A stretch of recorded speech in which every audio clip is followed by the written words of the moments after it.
El último día tratamos el versículo 5 de este capítulo 19 de Apocalipsis. En este versículo 5, un versículo especial, bueno, como todos ellos, salía del trono una voz que instaba a reconocer, a dar la alabanza, a reconocer a Dios todos sus siervos y los que le teméis. Y también aquí se introduce un elemento importante que habla de pequeños como grandes. Decíamos que el sentir general a la hora de interpretar la escritura pues es no complicarse la vida. Hablo de la interpretación oficial del Estado de la Odisea. El sentir general es no complicarse la vida. Y si no se la complica, pues se la complica desgraciadamente añadiendo palabras. Palabras y palabras, una y otra vez a lo mismo que se interpreta sin más. Pareciendo como que el que dure más tiempo hablando, pues es el que ha dado una interpretación mejor, ¿no? Más amplia. Eso es lo mismo que cuando uno se pone a orar y hace una oración de 3/4 de hora, parece que va a ser el más espiritual, ¿no? Bueno, que se lo pregunten a Elías, por ejemplo, cuando pidió a Dios que lloviese y llovió, ¿no? O sea, pero bueno, es lo que nos ha tocado vivir, como decimos muchas veces en nuestros tiempos. Pero el sentir general a la hora de interpretar la escritura es este, no complicarse la vida, ir a lo sencillo, bueno, no a lo simple, sino a lo simplón, Y a la hora de identificar, como dijimos, a estos pequeños y grandes, pues se sigue el mismo patrón de indolencia, porque es indolencia, ¿no? Y normalmente se habla de estos pequeños y grandes, pues como aquellos que es pequeñez humana o que tienen una dignidad pues inferior a los otros más grandes, ¿no? Pero no es así. Se identifica estos pequeños y grandes con los que le temen, con los siervos del Señor, todo a la vez. No es necesario. Ya sabemos que el Espíritu no coloca palabras por colocarlas, no.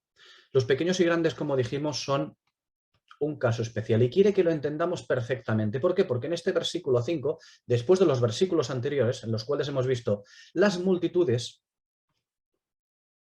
celestiales, redimidas y celestiales, es decir, que ya no están en la tierra, reconocen al Señor, otros tienen que reconocerlos también. Y estos pequeños y grandes, como dijimos, son unos. Observamos que los pequeños y grandes pertenecen a una esfera, tienen un tratamiento especial. Pues como todas las esferas o tratamientos que tiene la Escritura, ya lo dijimos.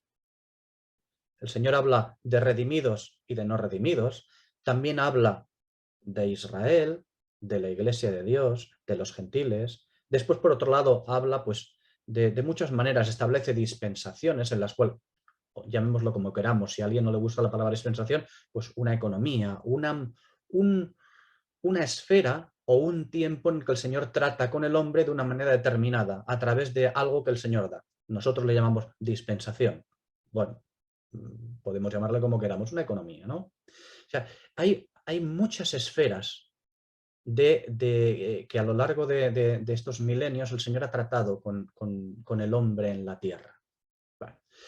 Y no solo con el hombre, sino también establece las cosas creadas, es decir, los fundamentos, las cosas invisibles en la tierra, lo establece como una esfera también de tratamiento, donde el Señor trata, lo observamos. Y estos pequeños y grandes no son menos. Lo estuvimos viendo en el Salmo 104, donde los pequeños y grandes se nos presentaba en el Salmo 104 y vimos lo que eran realmente. Vemos que el Salmo 104, un salmo muy especial y muy importante, nos habla no de cosas creadas, no nos habla de sus criaturas, nos habla de otra cosa. Cita a las criaturas, cita a las cosas creadas, materiales, pero para identificarlas de alguna manera, identificarlas en los fundamentos. El Salmo 104 trata de los fundamentos. Fijaos que la primera carta, perdón, la carta a los Colosenses, en el capítulo 1, el versículo 15, habla del Señor y dice: el cual es la imagen del Dios invisible. El Señor Jesús es la imagen del Dios invisible. Es el que manifiesta todo lo suyo a nivel espiritual.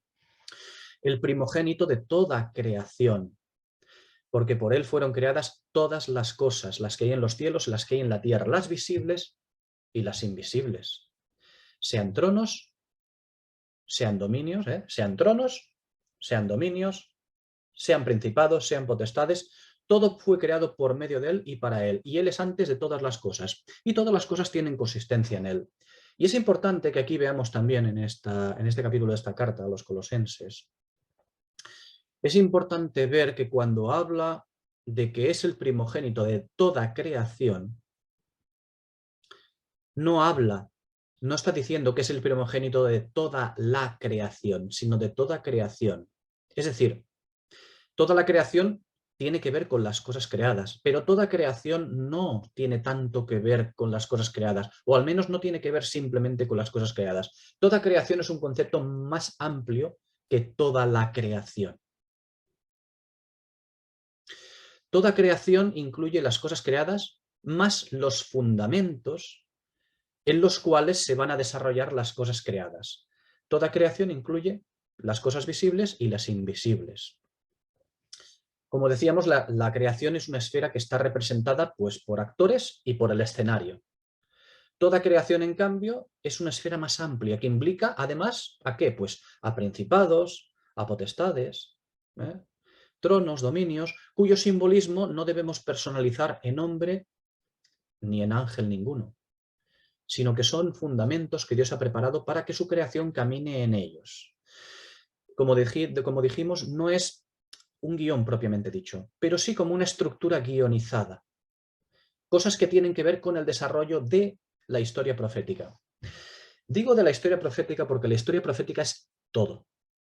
A veces decimos, bueno, una cosa es la profecía o la escatología y otra cosa es pues las cosas que el Señor tiene que darnos, ¿no? La escatología es una parte, la profecía es una parte de la escritura. No, la profecía es toda la escritura.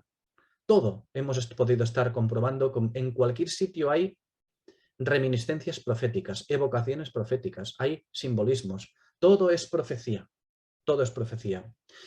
Por lo tanto, no es muy bueno menospreciar la profecía diciendo, pensando que, bueno, bueno, hay mucha gente que piensa o habla de cosas escatológicas y, bueno, no es que esté mal, pero bueno, pues no, o sea, eso es menospreciarla. Alguien dirá, bueno, no es menospreciarla, es no hacer un total aprecio. Bueno, da igual, llamémoslo como queramos. Tenemos las palabras muy bonitas para endulzarlo todo.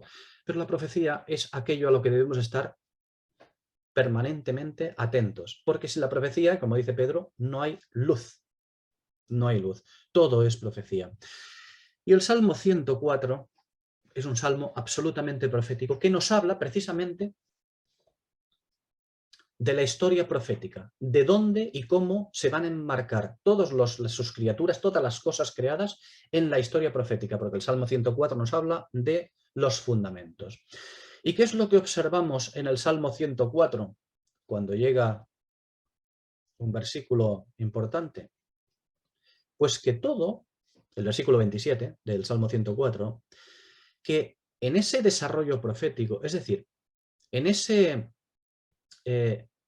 anchuroso, grande y anchuroso mar, que no es precisamente el mar de los gentiles que hablamos en otras ocasiones, sino es el ancho o vasto, grande y anchuroso mar del mundo entero, donde no son los gentiles, sino todo el mundo, incluyendo Israel, todo el mundo, todo el mundo. ¿Y quién son los que van a transitar, navegar, vivir en ese ancho, ese vasto y anchuroso mar, que es el mundo, en esa historia profética que nos ha relatado el Salmo 104? O en esos elementos sí, elementos proféticos en los cuales se va a desarrollar la historia de la humanidad. Pues unos que se llaman los grandes y pequeños, versículo 27, donde dice, todos ellos esperan en ti para que les des su comida a su tiempo. Antes de comenzar el estudio, un hermano ha citado los pasajes donde Moisés habla a la roca o golpea la roca. Bueno, son dos pasajes idénticos en el cual en uno Moisés habla a la roca y cumple la palabra de Dios. En el otro, Moisés golpea a la roca. ¿Y qué es lo que ocurre? Pues ocurre cosas muy malas. Sí, sale agua de la roca igualmente que antes. ¿Y eso qué significa? Bendición. Sí.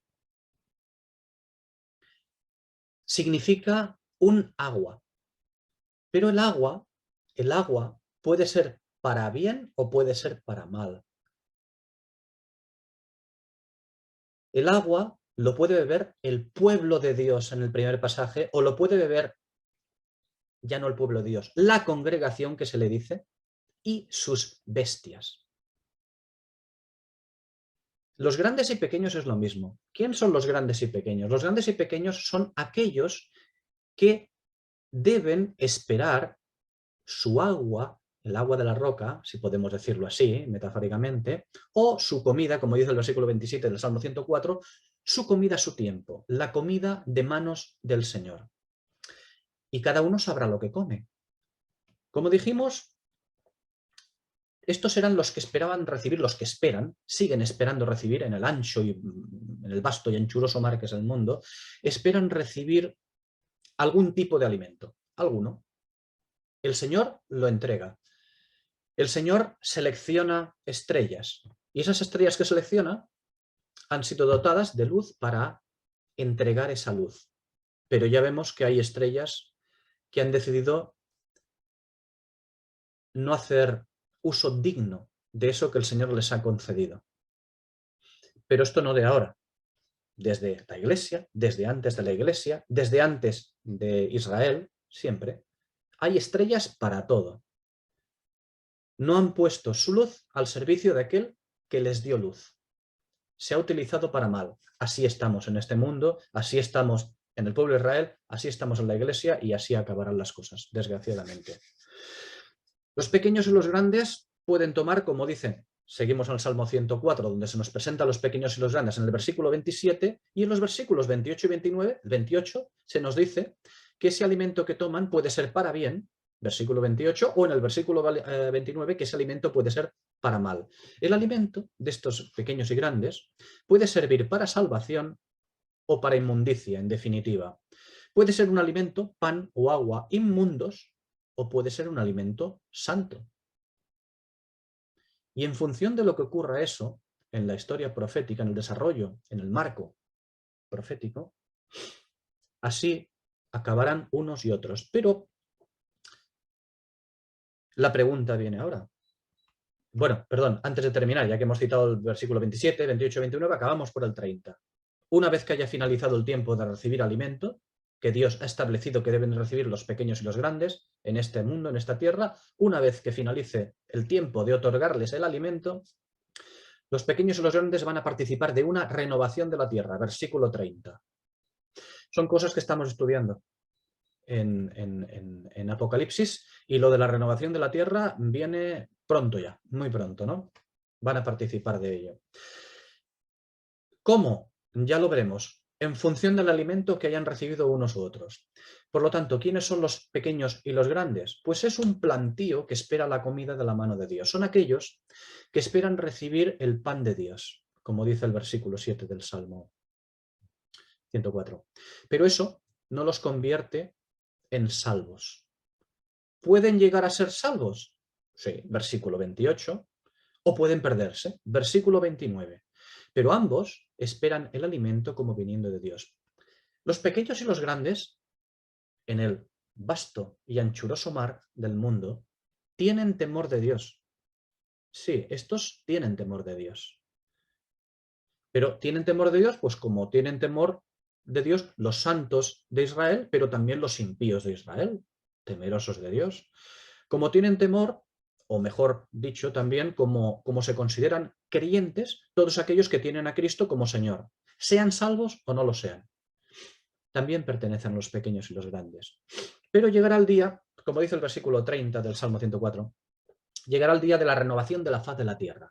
Va a llegar el día de la manifestación de Cristo, como continúa diciendo, o plasmando de alguna manera, o enseñando, mostrándonos el versículo 31 del Salmo 104. Y con él llegará el juicio. Y tal juicio que las naciones, esos montes de los que nos hablan, el que nos habla el versículo 32 siguiente, esos montes humearán.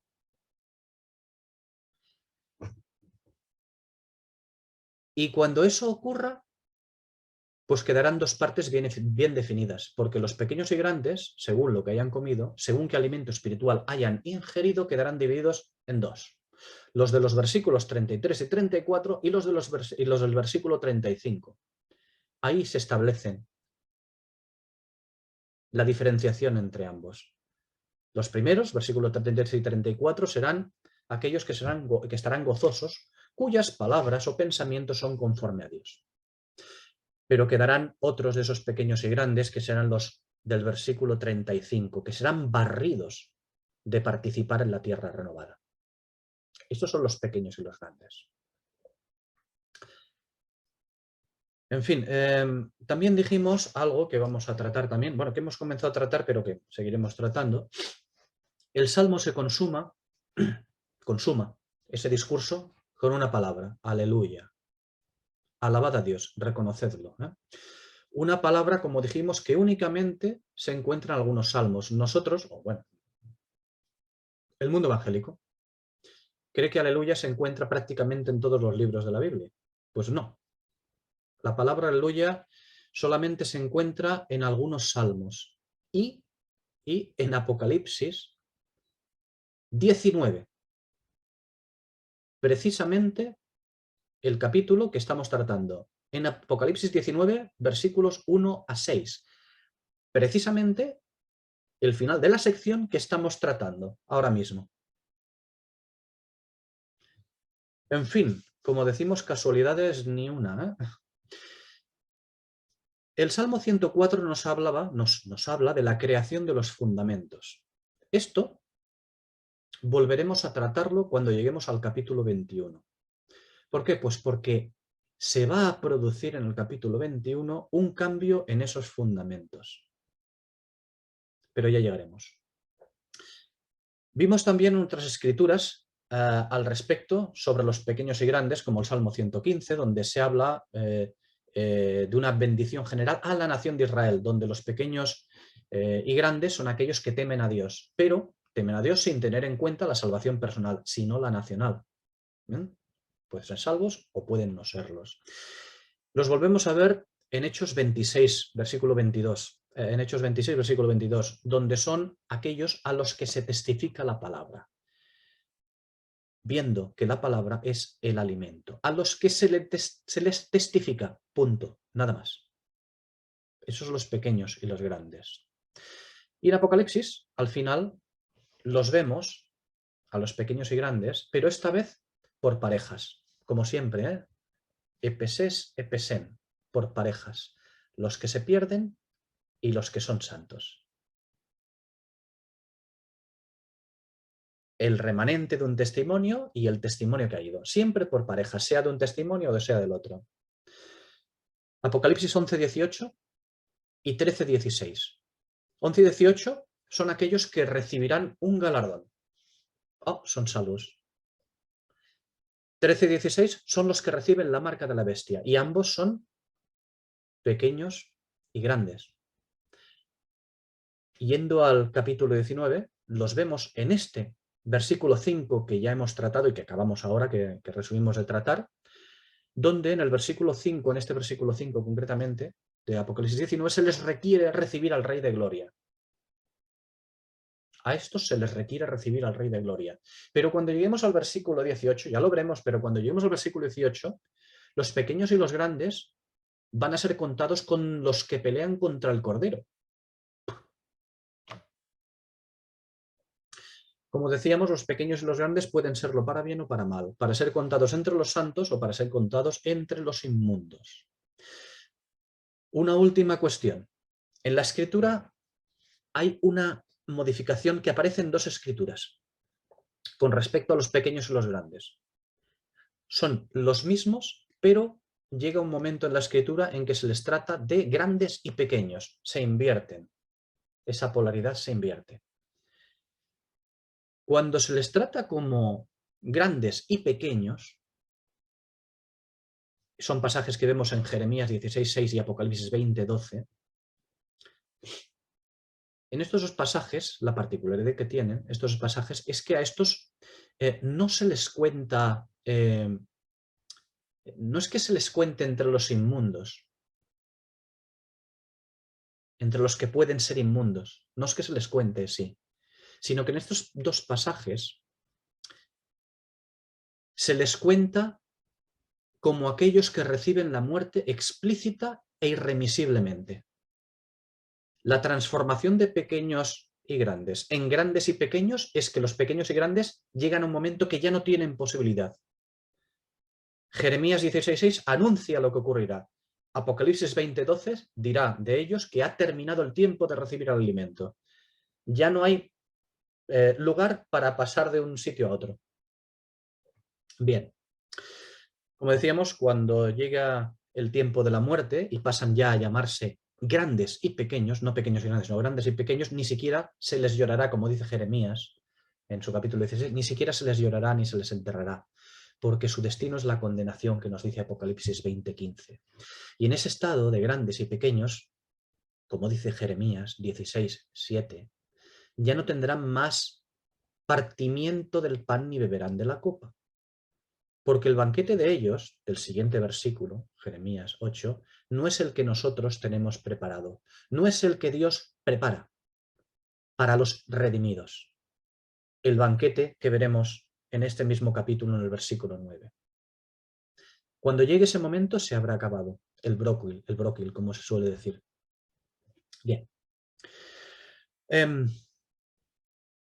Vale. Antes de ir al versículo 6, me gustaría hacer un pequeño repaso en los versículos que hemos visto. Del 1 al 5, bueno, tocaremos un poquito más, pero vemos los versículos de esta sección para verlos un poco más amplia y claramente. Esta primera parte del capítulo, del versículo 1 al versículo 10, tiene que ver con el reconocimiento por parte de todos del reinado del Mesías. El reconocimiento del Mesías por parte de todos. No solo el recibimiento, sino el reconocimiento del Rey de Gloria. Se le reconoce en estos versículos por parte de todos los diferentes grupos de redimidos celestiales, pero también de los redimidos terrenales.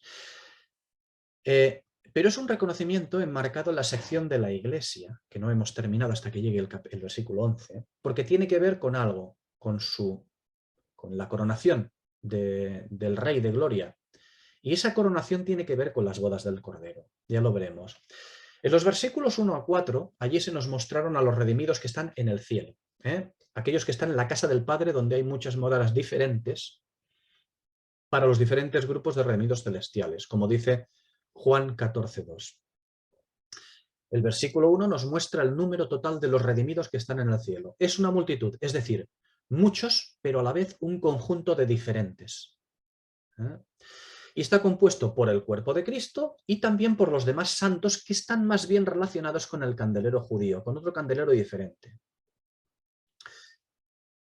Es el versículo 1. El versículo 2 y 3 nos muestran a los santos de ambos candeleros, pero en su situación de vengados y listos para ocupar el lugar que les corresponde. Son de alguna manera vistos como los remanentes celestiales. El versículo 2 son los santos en el cielo que tienen que ver con la iglesia ramera, con el candelero gentil y, por lo tanto, con la inmundicia vengada. Son los vencedores de esta ramera. De manera que su nombre, como esposa, va a quedar desligado del testimonio, juzgado y ajusticiado porque ha sido quitado. Eso nos habla el versículo 2. El testimonio de Jesús en el candelero gentil es vindicado. El versículo 3 son los santos en el cielo también, pero otros santos, los que tienen que ver con el candelero judío. ¿Representado por quién allí? El candelero judío representado por su cabeza, el anticristo. Pero estos son los santos en el cielo, los que tienen que ver con el candelero judío. Y estos ven cómo quedan definitivamente desligados y libres del testimonio también juzgado y ajusticiado. ¿Por qué? Pues porque es también quitado. Es el testimonio de Jesús en el candelero judío vindicado. Si os fijáis, no es tanto el nombre purificado de ellos como el testimonio de Jesús en un candelero y otro vindicado, porque aquí de lo que se trata, en esta primera parte del capítulo, y después también seguiremos viendo, es la coronación del Señor, el reconocimiento por parte de todos y de todas las cosas. Bien. En el versículo 4 lo que vemos es la consumación del reconocimiento del cielo, del mismo cielo, hacia Cristo Rey. Es el mismo trono. En ese versículo 4, el mismo trono junto con los atributos de Dios, quienes cumplen el deseo del mismo Padre honrando al Hijo. Pasando al versículo 5, que es el que hemos tratado, lo que tenemos en el versículo 5 es el requerimiento final a todos los de la tierra, a todos aquellos a los cuales se les ha dado su alimento, a los pequeños y a los grandes, a todos, absolutamente a todos. Se les hace el requerimiento a todos de que reconozcan al Rey de Gloria. Lo que vamos a ver a continuación, en el versículo 6, es la respuesta de toda la tierra, reconociendo al Rey con los redimidos que inauguran el reino a la cabeza de todos ellos. Posteriormente, ya veremos los versículos 7 y 8, las bodas, y en el versículo 9, la cena de las bodas del Cordero. Ya lo veremos más ampliamente. Así que vamos a ver el versículo 6, donde dice: y oí como la voz de una gran multitud, como el estruendo de muchas aguas y como el sonido de fuertes truenos que decía: aleluya, porque el Señor nuestro Dios Todopoderoso ha establecido su reinado. Ha establecido su reinado. No va a reinar. Dice, ya, ha establecido su reinado. Bien, el requerimiento del versículo anterior, el versículo 5, que requiere a todos los de la tierra, sus siervos, los que le teméis, y los grandes y pequeños, que es en definitiva una esfera muy importante, toda la tierra, los grandes y pequeños, los pequeños y los grandes, hace referencia a todos aquellos en la tierra que deberían de rendirle honor, aquellos que temen al Señor. Digo que ese requerimiento, el requerimiento del versículo 5 es recogido en el versículo 6 por una gran multitud en la tierra. No es recogido por los pequeños y los grandes. Aquí no se les llama pequeños y grandes, aquí se les llama una gran multitud. Es la segunda multitud a diferencia de la primera. La primera es celestial, esta no. Esta es en la tierra, una multitud en la tierra. Esta segunda multitud, a diferencia de la primera, de la de los versículos 1 a 3, se alegra también porque llega la recompensa suya. La recompensa de los que tratamos anteriormente, de las multitudes celestiales, es una recompensa espiritual. La de los de la tierra, no. Es terrenal.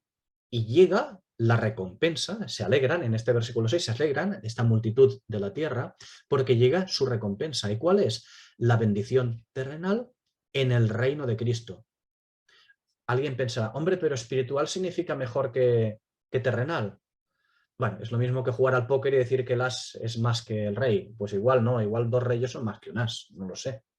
Perdonad la referencia al póker, pero no. Cada cosa tiene lo suyo. Y cada cosa tiene que aceptar la bendición del Señor. Y la bendición terrenal en el reino de Cristo es una cosa muy, muy, muy grande. Muy, muy, muy grande también, ¿eh? Bien, ¿quiénes son estos, esta segunda multitud? Pues estos son, evidentemente, los que reciben al Mesías Rey para la inauguración del reino. Son los santos salidos de la gran tribulación. Bien, el estruendo de muchas aguas y como el sonido de fuertes truenos. En la escritura solo hay una voz que aúna el estruendo de muchas aguas con el sonido de un gran trueno. Hay estruendo de muchas aguas y hay sonido también de un trueno, de truenos. Pero solamente hay una voz que aúna las dos cosas. Y esa está en Apocalipsis 14:2. Y está en Apocalipsis 14:2 hablando con respecto de los israelitas santos que deben aprender ese cántico de consuelo, recordad las arpas, de consuelo, cántico de consuelo. Pero allí, en 14:2, no son anunciados como una gran multitud. Allí no son anunciados como tales. En cambio, en la otra ocasión que sí aparecen estos santos de Israel es en el capítulo 7, si recordáis, donde además se nos muestra otra compañía de santos de las naciones a los que sí se les anuncia como una gran multitud que reciben al Rey de Gloria. Estruendo de muchas aguas con el sonido de un gran trueno y multitudes. Quiero decir, una vez más, que el Espíritu no coloca las palabras porque sí. Multitudes, sonido el estruendo de muchas aguas con el sonido de un gran trueno. Ambas cosas unidas. ¿Para qué? Para una cosa concreta, para inaugurar el reino.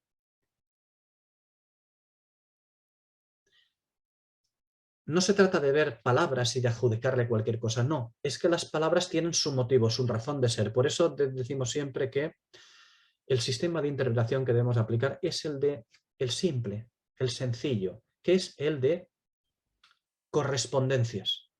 ¿Dónde aparece esta palabra?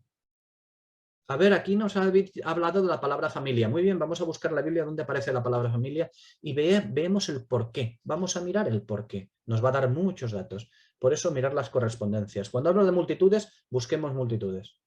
Cuando habla de sonido de un gran trueno, busquemos el sonido de un gran trueno. Cuando habla de otra cosa, busquemos otra cosa. Cuando habla de las dos juntas, busquemos los pasajes que habla cada uno de esas cosas y busquemos otros pasajes con respecto a esos pasajes. Ya digo, es muchísimo trabajo, evidentemente, es mucho y mucha dedicación, pero bueno, es nuestra escritura. Digo nuestra porque se nos ha otorgado en propiedad. Es nuestra heredad en esta tierra. Nosotros que no tenemos ninguna, que no vamos a heredar nada en esta tierra, si se nos ha dado la escritura, el ministerio de la escritura, pues ahí tenemos que trabajar. Bien. Bien, como decía, aquellos 144.000 deben aprender el cántico de la voz procedente del cielo y que tiene que ver con la instauración del reino del Señor. Tiene que ver con el Cordero ya en el monte de Sión, capítulo 14, versículos 1 a 3. Estos, como dice el versículo 4 del capítulo 14, son primicias para el reino y van delante. Apocalipsis 14, versículo 1. Aquellos 144.000 que son los representantes, es un número simbólico, representación de los israelitas santos que entran a Israel, es decir, que inauguran el milenio, múltiplo de 1000, son los que van delante. Capítulo 14, versículo 1. Van delante de la gran multitud rescatada de entre las naciones que vemos en Apocalipsis 7. ¿Por qué? Hombre, ya lo dice la Escritura. Porque primero es Israel. Y después también los gentiles. Pero primero Israel. Así es la Escritura. Llegados a Apocalipsis 19.6, es decir, el versículo que estamos tratando ahora, llegados a Apocalipsis 19.6, aquellos que debían aprender el cántico de la voz procedente del cielo, debían de aprenderlo en el capítulo 14. Llegados a este versículo 6 del capítulo 19, ahora ya conocen perfectamente el cántico. De manera que este cántico, ¿recordáis de dónde brotaba este cántico? Para que lo aprendiesen, brotaba del cielo. Ahora ya no. En Apocalipsis 19.6 ya no brota del cielo, como en Apocalipsis 14, ¿no? Sino que ellos mismos, esta multitud, lo cantan en la tierra. Es decir, han tomado posesión del cántico. Ya no es el cielo que les enseña el cántico que deben de aprender, aquí lo han aprendido.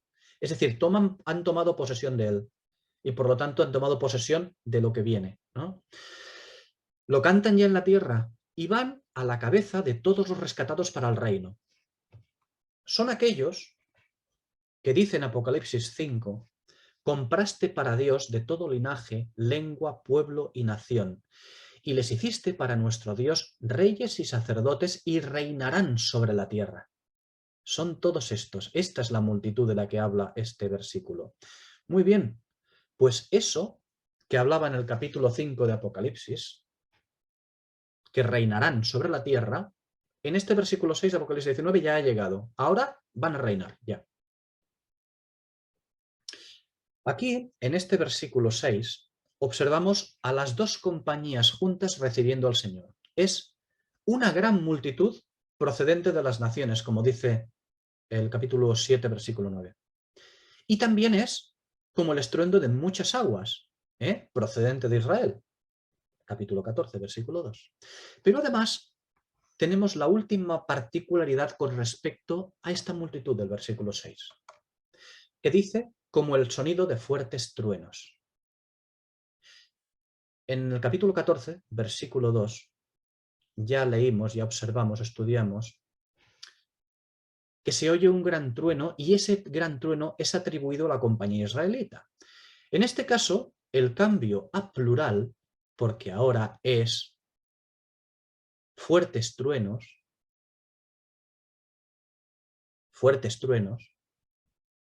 capítulo 14, un gran trueno, versículo 6, fuertes truenos. Ese cambio a plural es atribuido por ser no de una nación sola. Ahora van juntos con la multitud. Son todos juntos. No es de una nación, sino de muchas. Fuertes truenos. El trueno no debemos de cambiarlo jamás, no debemos de cambiar jamás la simbología de la escritura. El trueno sigue siendo la indignación de Dios. Y estas dos compañías, no olvidemos que han venido procedentes de la tribulación, donde ha sido manifestada su indignación, la indignación de Dios, y donde han triunfado o han sido preservados para el reino. Bien, las muchas aguas tienen que ver con las naciones y con la enseñanza. Esto ya lo vimos en el Salmo 93, en Isaías 17, en Jeremías 51, naturalmente en Apocalipsis 17, tanto en el versículo 1 como el versículo 5. Decimos que las muchas aguas tienen que ver con las naciones y la enseñanza. En Apocalipsis 14, la voz procede del cielo, es decir, no pertenece a los israelitas la voz. Dice que deben de aprenderlo en Apocalipsis 14, pero no pertenece aún en capítulo 14.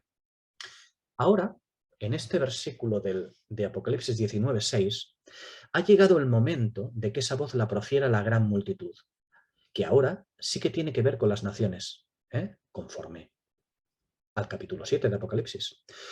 Eso sí, capitaneados por los que son los depositarios del cántico. Es decir, las primicias, es decir, el pueblo de las promesas de restauración nacional, como bien podemos ver en el Evangelio de Marcos, capítulo 7, versículo 27. Es el pueblo de las promesas de restauración nacional. Esos son los que tienen que ir delante. Porque, como hemos dicho antes, tanto en la tribulación como en la gloria, en la tribulación ya lo hemos visto, en los diferentes capítulos, pero también en la gloria lo vemos, tanto en la tribulación como en la gloria, el judío va delante del gentil. Romanos 2, versículos 9 y 10. Tribulación y angustia sobre todo ser humano que obra el mal. El judío primeramente y también el griego. Pero gloria, gloria y honra y paz a todo el que obra el bien. Al judío primeramente y también al griego. Fijaos que no dice al judío primeramente y después al griego. Van juntos, pero el judío lo encabeza. Incluso en el Nuevo Testamento. El judío encabeza. Y esa distinción, incluso en el Nuevo Testamento, incluso en las cartas de Pablo, que ya es mucho decir, esa distinción por parte del Espíritu es por un motivo. No podemos meter a todo el mundo en el mismo saco. Las promesas de restauración nacional deben de cumplirse. El pacto abrahámico debe de cumplirse, el pacto davídico debe de cumplirse, el pacto de la tierra palestino tiene que cumplirse. Todos los pactos incondicionales, los pactos incondicionales, deben de cumplirse. Se van a cumplir. Y el pacto con Israel es que heredará la tierra. Heredará no la tierra, su tierra. Y será heredada para siempre, como dice la Escritura en muchos sitios. Bien. Bueno, nuevamente con esto. Debemos de ver todo esto como una historia simbólica, una historia simbólica para poder entender que lo importante no es que unos estarán en pie en el monte de Sión o que cantan un cántico especial o que sus voces suenan como el estruendo de muchas aguas y truenos. No debemos de ver esas cosas de manera literal, son simbolismos. Capítulo 14, 144.000 estarán en pie en el monte de Sión, cantarán un cántico especial y sus voces sonarán como el estruendo de muchas aguas y muchos truenos. Sabemos que las voces de esos no van a sonar así. El Espíritu quiere enseñarnos cosas. Por eso digo que sigamos viendo todo esto como una historia simbólica para poder entenderlo. Lo que debemos hacer es mirar más allá, una vez más decimos, más allá de la letra, para poder entender lo que el Espíritu nos quiere enseñar con todo esto. Bien. En este versículo...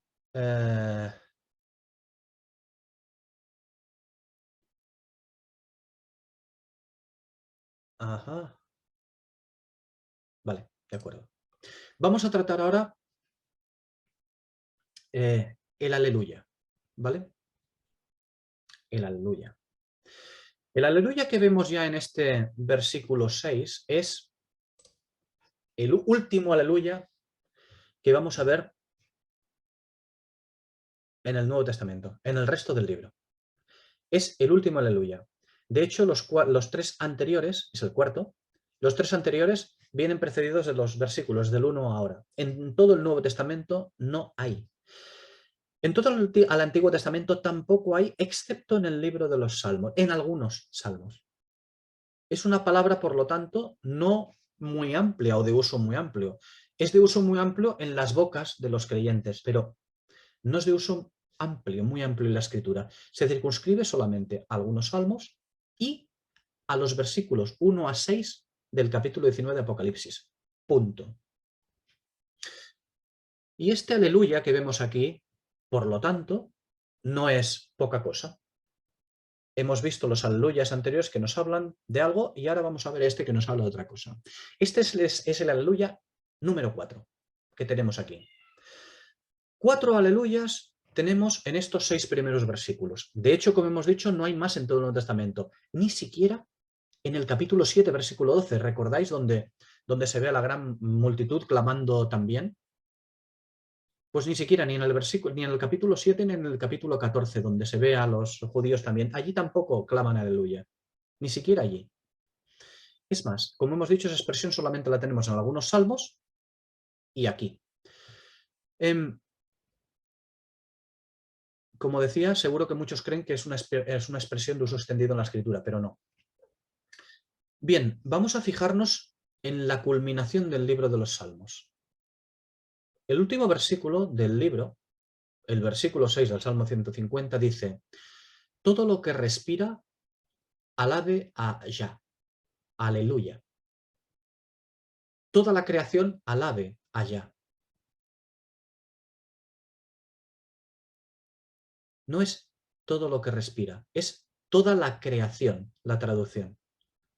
Y digo la creación porque la palabra traducida como respira no es un verbo, sino un sustantivo singular absoluto. Es un sustantivo singular absoluto. No sé por qué a veces traducen estas cosas, pero bueno. La traducción es toda la creación alabe a Yah. Sustantivo singular absoluto. Toda la creación. Eso tiene que ver con los aleluyas. Ese es el requerimiento a todas las cosas. Y he querido citar este final de Salmo, toda la creación, porque este último aleluya tiene que ver con la creación.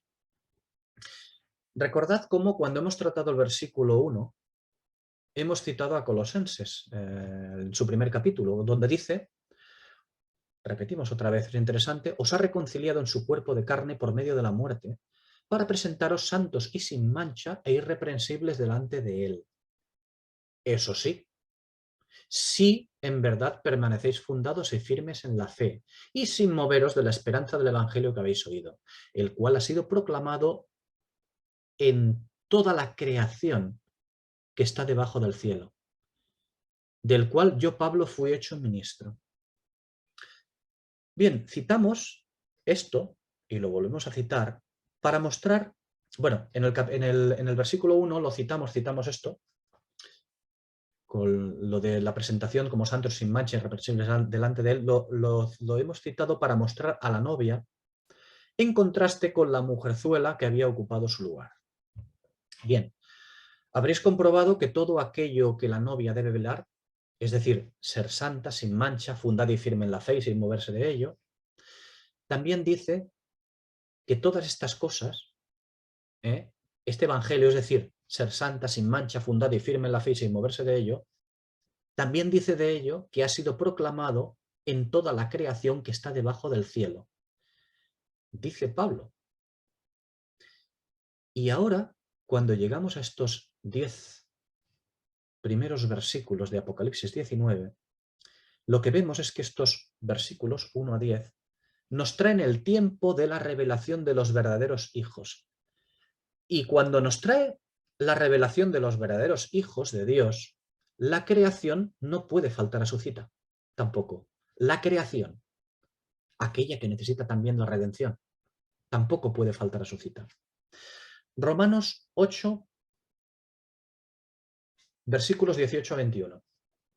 Dice, la gloria venidera que ha de manifestarse en nosotros, porque el anhelo ardiente de la creación es el aguardar la revelación de los hijos de Dios. Porque la creación fue sometida a vanidad, no por su propia voluntad, sino por causa del que la sometió, en esperanza de que también la creación misma será liberada de la servidumbre de la corrupción a la gloriosa libertad de los hijos de Dios. El cuarto aleluya. 4. O sea, vimos el último que hablamos, el aleluya número 3, que tiene que ver con el trono, que tiene que ver con el Señor. Pues el número 4, el cuarto aleluya. 4, recordemos, si recordamos, es el número de la tierra, el número del mundo creado. Ya lo hablamos, esto ya lo expusimos en el capítulo 4 de Apocalipsis. 4 es el número de la tierra, el número del mundo creado. Por ello, 4 aleluyas, porque es un número que nos habla de la ejecución con aquello que tiene que ver con la acción de Dios con la tierra. Así, la creación, de alguna manera, tiene que estar presente en esta revelación de los hijos de Dios, en esta liberación, en este establecimiento de su reinado. Lo vimos en los capítulos 4 y 5. No podíamos esperar que la creación no estuviera presente para dar su reconocimiento al Rey de Gloria, para dar su aleluya también. La creación también, porque es el momento. Tiene que ser coronado por todas las cosas. Y ahora estamos tratando el establecimiento de su reinado, la liberación de todas las cosas, la manifestación de los hijos de Dios y la coronación de Cristo en toda su amplitud. La coronación en toda su amplitud. La creación también está presente por este número, por medio de este número, por el número 4, el cuarto aleluya. No podía faltar a la cita tan esperada por ella. Es la culminación de Apocalipsis 5, versículo 13, donde la creación contestaba allí a los ángeles con otro número 4. ¿Recordáis que le contestaba con otro número 4 en Apocalipsis 5, 13? ¿Y cuál era ese número 4? El de los reconocimientos a Dios, alabanza, gloria, honor y dominio. ¿Recordáis que habían siete atributos que los ángeles exigían a los hombres? Pero la creación no. La creación hay 3 que no participa de ellos, pero 4 sí, como 4 es el número de la creación. Y la creación allí contestaba alabanza, gloria, honor y dominio. Son 4 y no es casualidad. El número 4 es el número de la creación, de las cosas creadas. Bien, para finalizar, hoy diremos que todo lo que hemos visto en estos 6 primeros versículos, que es la de todas las cosas reconociendo a Cristo, sobre todo de todos los que van a ser redimidos, de todas las cosas que van a ser redimidas, reconocen a Cristo Rey. Rey no solamente como rey en Israel estableciendo su reinado, sino rey sobre todas las cosas. Él asume todos los tronos, también el de Nabucodonosor.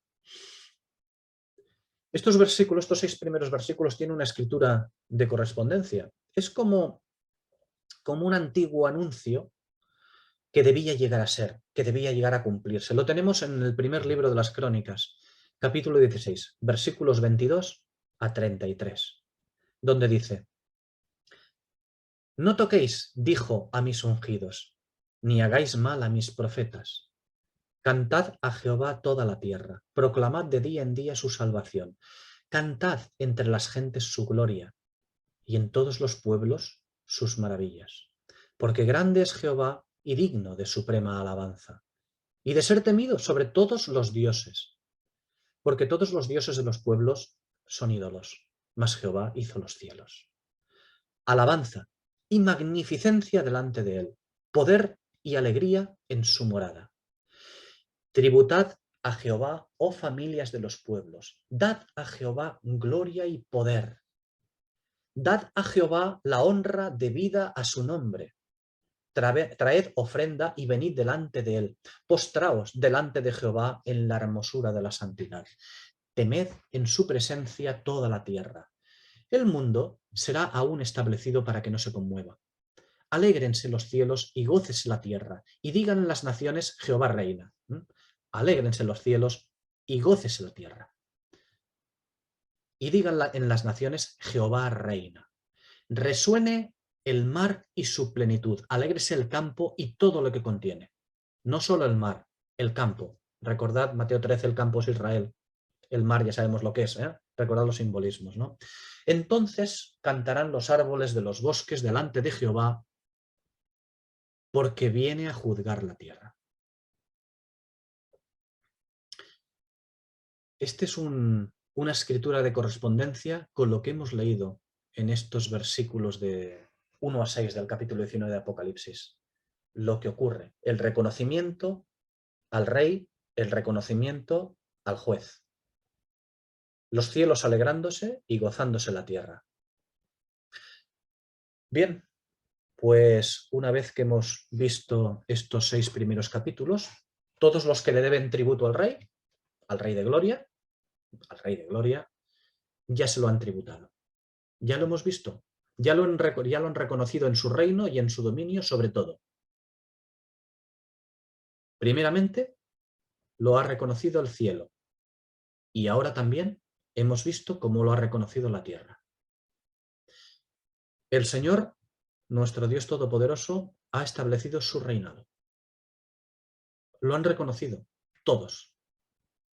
Acabado el versículo 6, el Señor, nuestro Dios Todopoderoso, ha establecido su reinado.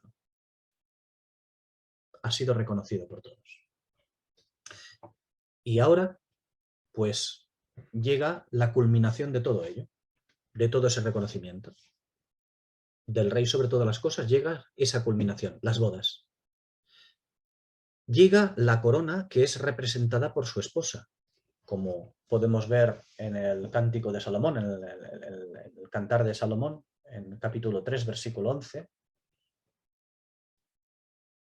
Su esposa es la corona en el día de sus desposorios, como vemos en Proverbios 12:4, donde vemos a la esposa como corona, y en Apocalipsis 4:10. La que será su esposa entrega su corona a quien ama y pertenece. Dos ancianos tirando las coronas delante del trono. Llega la culminación de todo ello, a partir del versículo 7. Las bodas. Porque su esposa representa la corona definitiva. Y ello lo veremos el próximo día, si el Señor quiere.